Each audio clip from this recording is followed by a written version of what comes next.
right, new this morning, the man with a British accent that we have seen in many of those ISIS videos showing beheadings of hostages has now been identified. We have so far only known him as Jihadi John. Well, this morning, we're hearing that his name is Mohammed Mwazi. He is believed to be from West London. He comes from a well-to-do family and graduated with a degree in computer engineering, according to Reuters news agency, citing the Washington Post and the BBC. London's Metropolitan Police have so far declined to confirm this identity, but it is all over the internet this morning that this man has finally been identified. Now, fears are growing by the hour about the fate of Syrian Christians kidnapped by ISIS in Syria.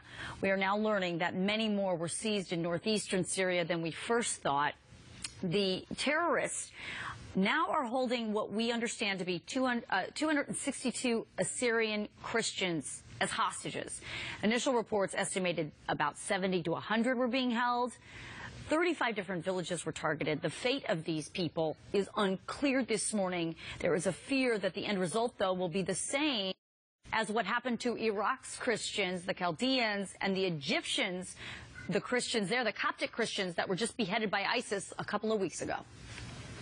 Seeing what ISIS done for the Egyptian Christians in Libya and the Iraqi Christians and the Iraqi Assyrians, I don't think unfortunately, I'm going to be realistic, and even I hope for better, but I guess maybe they're facing the same destiny.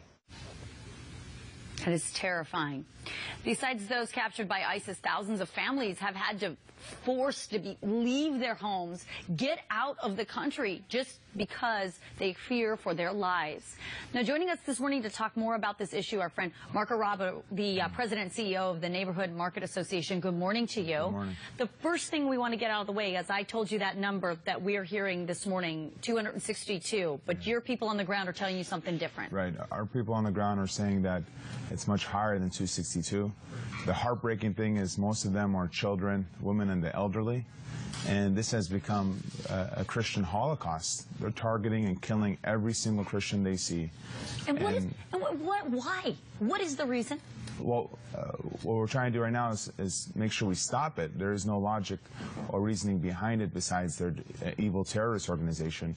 But the dysfunction in Washington has caused more and more people to die. More and more Christians are being killed, targeted, beheaded. And it should not be as bad as it is right now, but it's getting worse. And we need everyone to pray for us. We need everyone to hope for the best, but also push on your local member of Congress to say, we need to act. We need unity. And we need to end this Christian Holocaust. What else are your people on the ground there in Syria, in that part of the world, telling you about what's happening in real time? It is a living hell. And it has been since June of 2014. And ISIS is spreading like a cancer. We haven't seen an evil like this since. And we need to end it. We need to make sure we save the people that we can. We know where they are. We know how to save them. But it's just a broken system in government that's not doing anything. Let's talk about that broken system, because you have been here on KUSI with us. I know I have talked to you on several occasions. You have come back from Washington very optimistic, very positive about your meetings with high-level people in President Obama's cabinet, saying, we've got these visas, we've got the means to get these people out of there, to save their lives. So what's happening? Where are they? Why aren't they here? So we're able, every time we get a success, there is a setback. We're able to get 33,000 visas total just for America. But now they're saying it's so dangerous the State Department can't go to process them.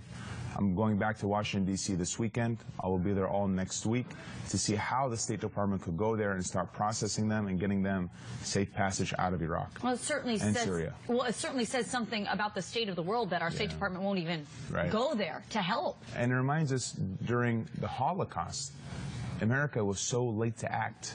We lost 6 million people from the Jewish community, our brothers and sisters.